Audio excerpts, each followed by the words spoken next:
Perfect. So good evening, everybody. I am Jacqueline Shaw, and I am going to be presenting to you Blessed Be the Goddess.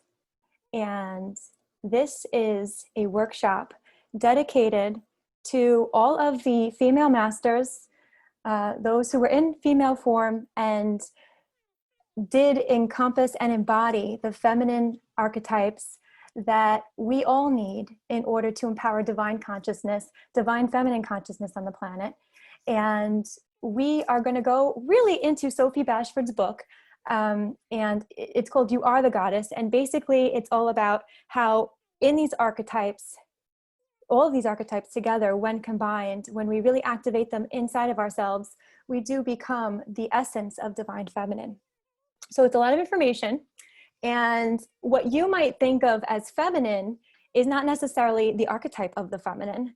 To be in divine consciousness is to be in the essence of the complete void, the dark, and to overcome all of that social pressure, all of this patriarchy. It's almost as if it's been destined for us to overcome that, and almost as it's a part of the quest of the soul to relinquish all external sources and to really go within. And that is the alchemy of the feminine. So let's get to it, and hopefully we'll get some insight.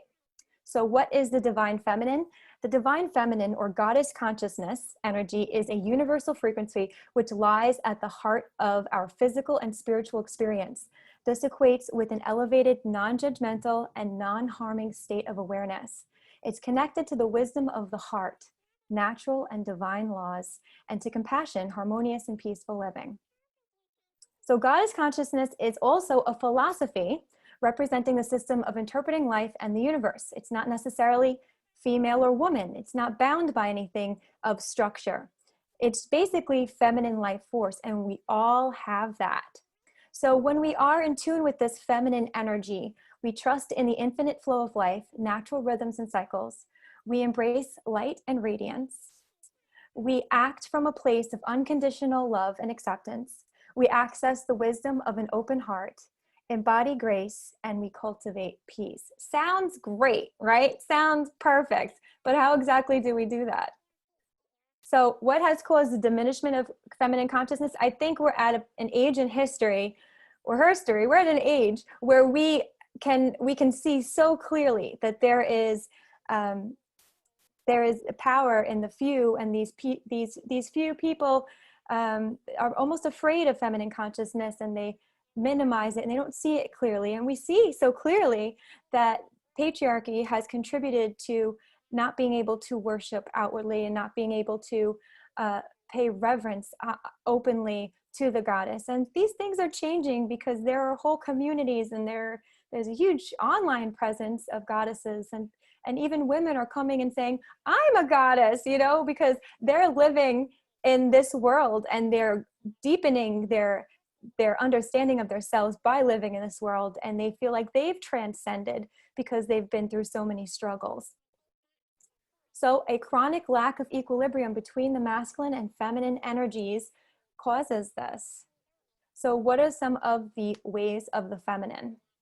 So when you're in your feminine nature, you validate your emotions. It's not about being happy all the time. It's not about being angry all the time. It's about the ebb and flow of these emotions. It's about trusting your intuition, your knowing, having solid wisdom of the heart. So we're not just being logical all the time. Sometimes we're irrational. We tap into that part that just wants to or doesn't want to, and is really in that irrationality. We're being driven onto our unique path in life. A solid wisdom of the heart, listening to nature, a fierce passion of the spiritual mother to protect her children and her earth, prizing healthy relationships, really desiring and yearning for connection. That is the feminine essence. And when you see more divine feminine energy in the world, you'll see relationships working out, be it for men, be it for women, be it for anyone in between, right? It doesn't matter what your body form is. The feminine archetype of divine feminine energy is love, heart-centeredness, and that is what makes relationships work out.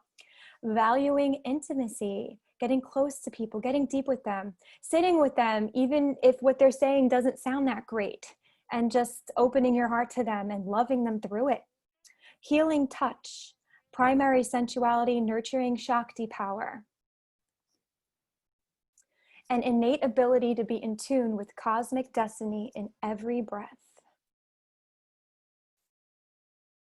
Okay, this is the return of her. The true long lost scent of her is rising daily, nightly, relentlessly. She is returning to this planet with the force to those who wish to make only rational sense of her, that many people are at this time thrown into confusion and fear because they can't really make sense of this energy. They don't understand what it is. Her energies will never make logical sense. She carries powers that defy reason. She's coming back to reclaim what is hers. She's coming back to tear down the denial over who she is. She has come to heal this broken earth and all the wasted broken hearts. Just come back to resurrect the temples, reinstate the priestesses, reform the circles. There's many here who recognize her scent. Instantly, their cells remember the signatures of deep mesmerizing magic. They are irrevocably drawn to her and want her with overwhelming passion and half-crazed longing. Men and women who miss the true feminine run to her when she turns up in front of them. They bathe in her, fall deep into her holy well in some time and place. They are hit to the core by her transcendent light. They are home. They are returned to themselves. They rise from the half-dead. The dark nature is an integral part of the goddess consciousness, but it's not an easy, comfortable element to dance with. On the contrary, this aspect of the feminine essence has been denied for thousands of years. The dark goddesses contain secret keys to the kind of feminine power that terrifies unevolved humans. Organized religions place strict codes of conduct upon this element of the feminine, creating dualities such as Madonna and the good girl and the bad girl, Madonna and the virgin, Madonna and the whore. Women are told that they can be one or the other, never both. The nature of the feminine spirit is so vast, so unknowable, so uncontrollable, so transformative, it was necessary for the ruling elite of this planet to define a base in which to control it. The nature of the true feminine is this: indefinable. She is total light and she is total darkness. She is the widest expanse of purity, compassion, and unconditional love and acceptance you can ever experience. The divine feminine is simultaneously the deepest dive into alchemy, mystery, sexual transformation, night magic, creation forces, and under-earth powers of truth. She sees everything, no matter how cleverly you think you're covering up. She will review everything, no matter how good you think you are controlling your hidden secrets, for purposes of total healing. If you come close to her and want her to invite her in, it is spiritually mandatory for you to be willing to enter the fire of inner transformation. In other words, if you want her light, be prepared for her darkness. Now, this is the thing about divine feminine consciousness that terrifies people. When somebody is in her power, it can be terrifying because if she's in this space of complete psychic ability or complete irrationality, complete emotion, she has a lot of power in her.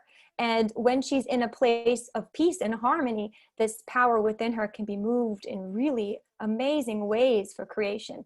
And we're going to see a little bit about this in Loupe of all the goddesses that we're going to be introduced to. So it will never be predictable, controllable, or comfortable. So even when she's in her own harmony, she still cannot be tamed. Like I said, we will see. So where you need healing, she knows instantly, and her forces can heal you. She knows where you need to grow in order to fulfill your sacred destiny. She knows you connected with her because your soul is ready to change. You cannot push her away again because she is not going anywhere. She will not stay in denial for too long. She is here to spread your edges, to mount you into your spirit, to raise you from the dead, and to blast through your chakras in a startling awakening. Nothing will be the same again after you've met her. You knew that when you started. The process is simply unfolding as it was always destined to. She is here. She's returned. There's no turning back. You are changed forever.